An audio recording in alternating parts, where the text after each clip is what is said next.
Parlayan yıldızı Anadolu'nun, çağlayan sel gibi şanlı ulusun. Türkiye yüzyılı titretiyor dünyayı, sarsılmaz bir inançla kalpte tutkusu. Toprak, deniz, bayrak bizim, tarihe sığmayan destanlar bizim. Türklüğün yazgısı yazılıyor koynunda, kalplere kazınmış bu vatan bizim.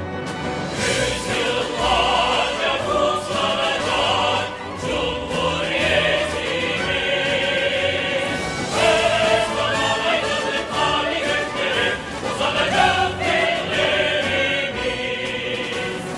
Yüzyıllarca kutlanacak Cumhuriyetimiz, Gazi'nin açtığı bu mutlu yolla yürüyeceğiz hepimiz.